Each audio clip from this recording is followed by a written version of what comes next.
여러분 안녕하십니까? 오늘 2026년 1월 16일을 맞아서 생명의 삶 마태복음 3장 1절로 10절의 말씀 함께 나누겠습니다. 제가 몇 구절 봉독하겠습니다. 그때에 세례 요한이 이르러 유대 광야에서 전파하여 말하되 회개하라 천국이 가까이 왔느니라. 그는 선지자 이사야를 통하여 말씀하신 자라. 일러스되 광야에서 외치는 자 소리가 있어 이르되 너희는 주의 길을 준비하라 그가 오실 길을 곱게 하라 하였느니라. 이 요한은 낙타 털옷을 입고 허리에 가죽대를 띠고 음식은 곧 메뚜기와 석청이었더라. 이때에 예루살렘과 온 유대와 요단강 사방에서 다 그에게 나와 자기들의 죄를 자복하고 요단강에서 그에게 세례를 받더니 요한이 많은 바리새인들과 사두개인들이 자기에게 세례 베푸는 데 오는 것을 보고 이르되 독사의 자식들아 누가 너희를 가르쳐 임박한 진노를 피하라 하더냐. 그러므로 회개에 합당한 열매를 맺고 속으로 아브라함이 우리 조상이라 생각하지 말라. 내가 너에게 이르노니 하나님이 이 능히 이 돌들로도 아브라함의 자손이 되게 하시리라. 아멘. 풍성한 이 말씀 가지고 예수님도 세례 요한도 공히 선포하고 증거하였던 회개하라 천국이 가까이 왔느니라. 이 말씀을 주제로 해서 함께 은혜를 나누겠습니다. 여러분 세례 요한은 본래 사독계열의 제사장 가문의 아들이었습니다. 그는 당연히 예루살렘 성전에서 제사 예법을 배우고 있어야 될 사람인데, 그리고 이제 30살이 되었으니까 제사의 직무자로서 제사장으로 나서야 될 사람인데, 엉뚱하게도 그는 예루살렘 성전이 아닌 유대 광야, 그것도 요단 강가에서 세례를 베풀면서 그는 광야에 외치는 소리가 되어 있었습니다. 왜 그가 이렇게 했을까?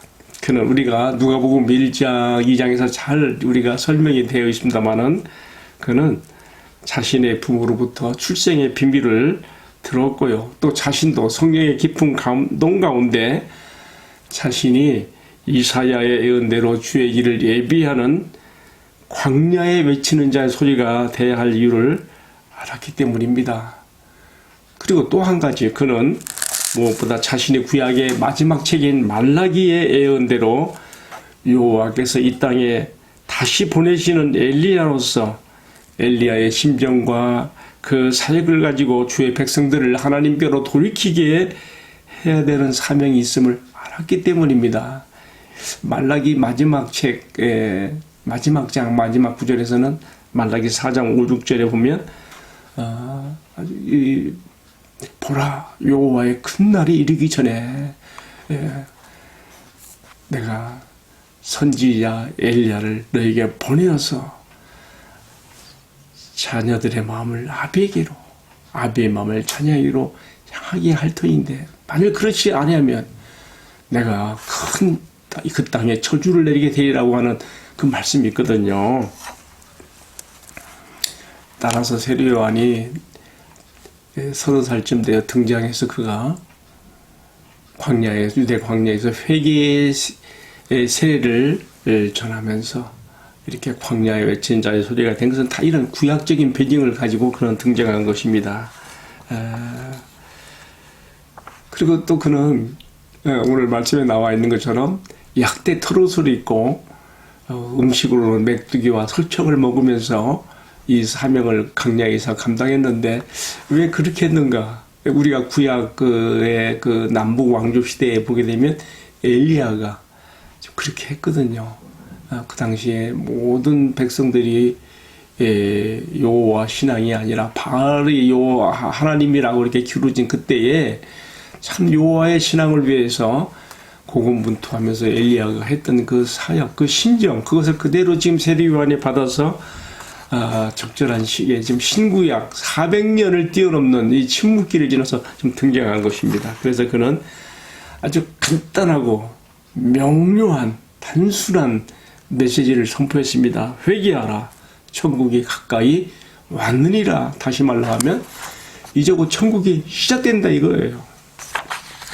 여기서 그는 하나님 나라보다 천국이라는 그 단어를 사용했는데요. 왜 그러는가 하면은 유대인들은 10계명의 제3계명이 여호와 하나님의 이름을 망령되이 읽지 말라 하지 않습니까? 그래서 누가복음은 이방인을 대상으로 썼기 때문에 하나님의 나라라는 말이 많이 나오고, 마태복음은 유대인들이 대상이 되기 때문에 천국이라는 말을 이렇게 사용하는 것을 볼 수가 있어요. 그런데 그가 또 이렇게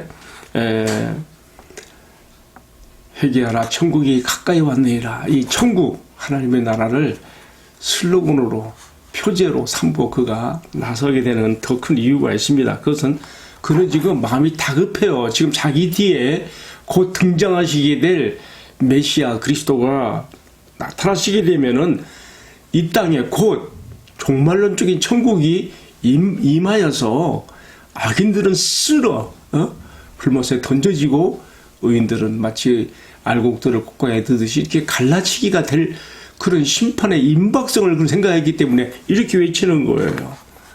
물론 후에 예수님이 오셔서 세례 요한이 가졌던 종말론적인 천국, 그러니까 천국의 현재성, 하나님의 나라가 하나님의 아들의 초림과 또 다시 오시는 재림을 통해서 이루어지는 것인데, 세례 요한은 보라 여호와의 큰 날이 이르리니, 그 여호와의 큰 날 한 번으로 생각한 거예요. 예수님이 등장하시게 되면, 오시게 되면 이미 오신 것도 알고 있지요. 왜냐하면 세례 요한과 예수님 사이는 서로 그 가문끼리 서로 친척 관계예요.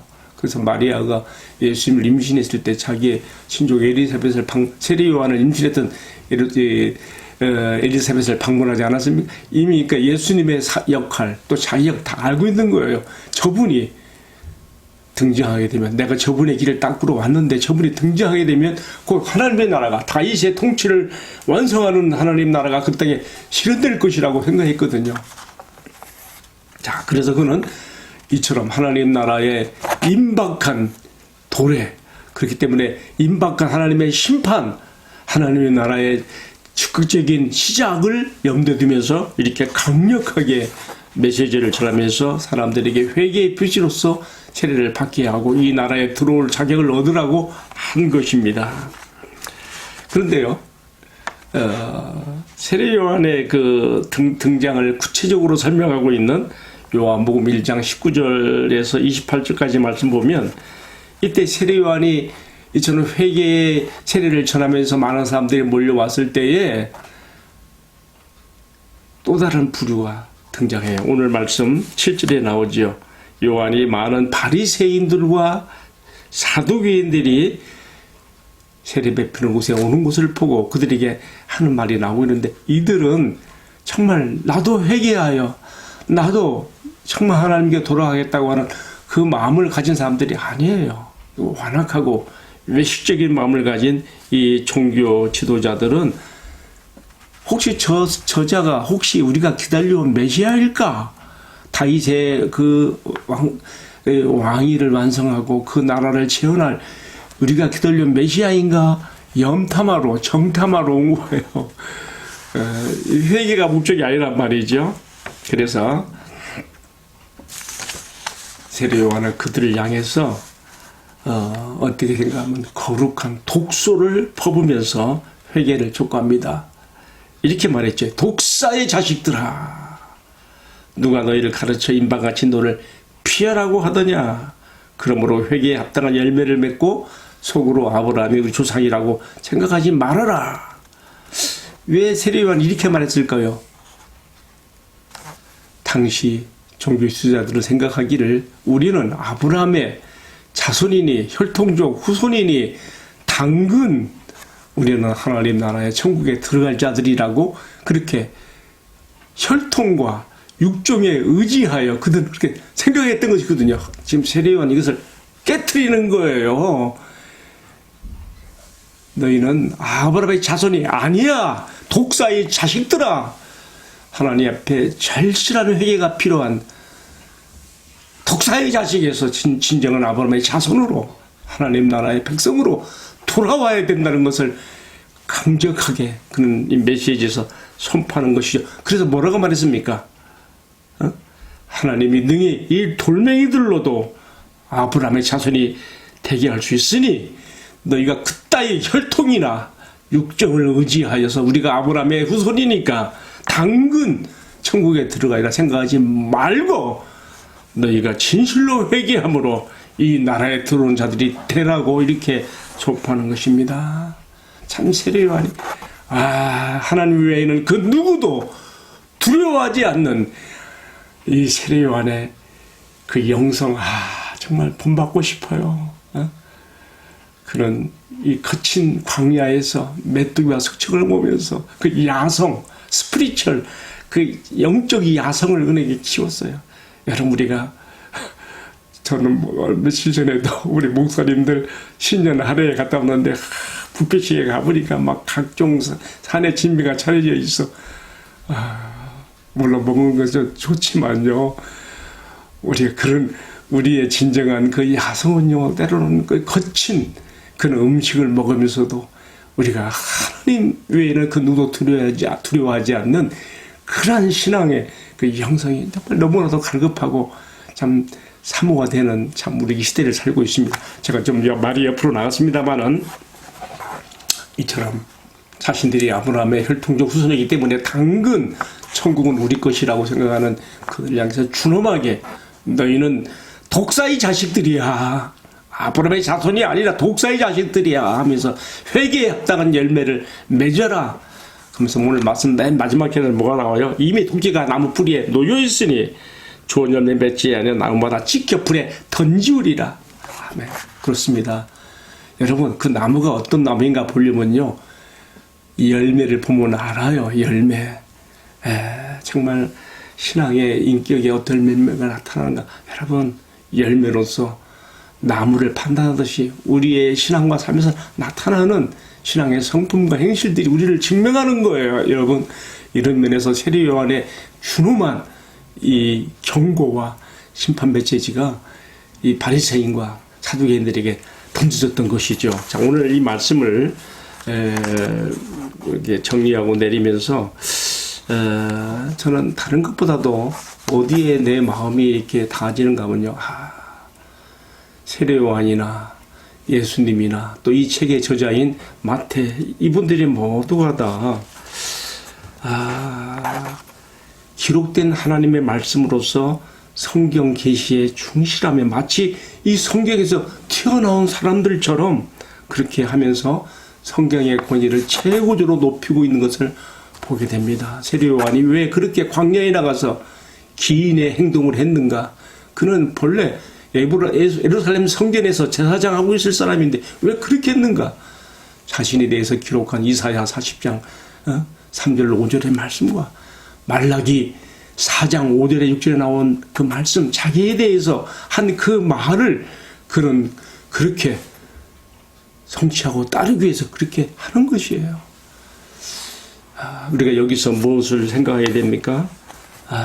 정말 성경에 기록된 하나님의 말씀에서 계시야말로 우리가 최고의 권위를 가지고 믿고 의지하며 또 세례요한의 그 말씀의 속에서 튀어나온 사람처럼 행했던 것처럼 우리도 그렇게 살아야 된다는 것을 말씀이 가르치는 대로 살아야 된다는 것을 이 마침 마음에 새기게 되는 것입니다. 사실 말라기 선지자 이후 더 이상 400년 동안 하나님의 계시가 나타나지 않았고요.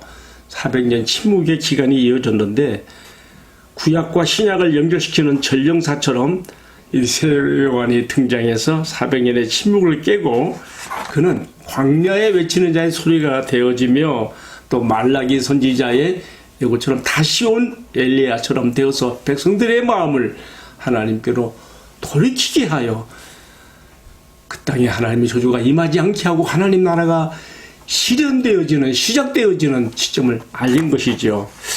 그래서 그 표시로서 백성들에게 이제 이 나라에 들어온 표시로서 세례를 베풀고 백성들이 들어오게 했던 것이죠. 사랑하는 성도 여러분, 오늘 우리가 이 말씀에 특별히 마음에 새겨야 될 것은 무엇입니까? 반복되는 말씀이 되겠습니다만은 세례요한이나 예수님 그리고 이 책의 저자 마태가 모두가 다 성경 안에 기록된 말씀의 계시에 충실히 따르면서 그것을 높이고 거기에 따라 행하는 것처럼 우리도 그렇게 성경이 가르치는 대로 살아야 된다는 것, 한 가지 교훈을 받고요. 또 한 가지 중요한 교훈이 있어요. 그 뭐냐면요, 우리가 세례 요한이 선포했던 천국, 곧 하나님 나라를 잘 이해해야 돼요. 사실 세례 요한은 좀 안타깝지만 이 천국에 대해서 잘 이해를 못했어요. 자기가 하나님의 부르심을 받아서 다시 온 엘리야가 되어서 광야 외친 자의 소리가 되어서 이렇게 백성들의 마음을 준비시켰지만 곧 임박한 하나님의 나라와 등장하실 예수님에게 집중하게 했지만은 한 가지 오해한 것이 뭐냐면 그 하나님의 나라의 그 시작이 그는 종말란 쪽으로 곧바로 임할 줄 알았어요. 그래서 어떻게 했습니까? 나중에 자신이 이렇게 헤로드에게 잡혀가지고 감옥에 갇혔을 때 자기 세자들을 보내지 않습니까? 우리가 기다려온 메시아 그분이 당신이니까 아닙니까? 예수님께 질문하잖아요. 그때 예수님 뭐라고 답변했어요? 너희가 가서 메시아에 대한 표적으로서 소경의 눈을 뜨고 귀머리가 들으며 앉은 매가 일어나며 문둥병자가 고침을 받고 되고 하나님의 이런 주신 메시아의 표적이 나타나는 것을 전하라고 하지 않습니까? 예수님은 이 천국이 현재 그 나라의 왕이신 예수님이 오심으로써 그 통치가 시작이 되어지고 그리고 그로써 그 나라의 백성들을 불러 모으는 이 기간이 있고요. 이 충만한 수가 차면 마침내 종말론적으로 완성되는 천국, 우리가 보통 재림 때 그 완성되는 걸 기다리고 있죠. 이처럼 천국의 현재성과 또 종말론적 천국의 완성, 이 두 가지 면으로 우리에게 이제 가르쳐 주셨는데 세례 요한은 이 두 가지를 하나로 그냥 합해서 본 거예요. 그래서 예수님이 등장하시면 곧바로 이 땅에 심판이 실현되고 알곡과 가라지를 가르며 천국이 시작되는 완성된 천국이 시작되는 것을 바라봤기 때문에 그렇게 그는 정말 진박하게 이렇게 그는 급한 마음으로 메시지를 전했던 것이죠. 아무튼 우리가 중요한 것은 이겁니다. 세례 요한이 증거했고 예수님이 바르게 가르쳐 주신 천국 곧 이미 이 땅에 하나님의 통치가 시작되었고 예수님이 오심으로써 시작된 거예요. 그 천국의 현재성이에요. 그리고 지금은 온 열방과 민족 가운데서 그 나라 백성들을 충만한 수가 차기까지 불러 모으는 이 복음의 시대 이 기간이며 이 충만한 백성들의 수가 차면 어떻게 됩니까? 이 나라의 완성을 위해서 오실 우리 주님 예수 그리스도 천국의 미래성 종말론적인 완성을 우리가 생각하면서 오늘도 우리는 나의 왕 나의 주님 예수 그리스도를 기다리며 이미 이 천국에 들어온 하나님의 통치를 받는 하나님의 백성으로서 세례 요한이 했던 그 사명처럼 사역처럼 사람들이 이 약한 시대의 사람들의 마음을 주님께로 돌이키게 하는데 힘쓰며 선교적 그러한 마인드를 가지고 죄사함을 얻게 하는 회개의 복음을 만방의 모든 사람들에게 전하는 우리의 삶이 되어야겠습니다. 함께 기도하겠습니다. 주님, 기록된 말씀으로서 성경 계시에 충실했던 세례 요한의 길을 따라서 나도 이 약한 시대에 엘리야와 세례 요한의 심정이 되어 사람들의 마음에 주님께 향하여 돌아오도록 제사함을 얻게 하는 회개의 복음을 힘있게 증거해 나가는 주님의 천국 일꾼이 되게 하여 주옵소서. 주 예수님 이름으로 기도하옵나이다. 아멘. 예, 감사합니다.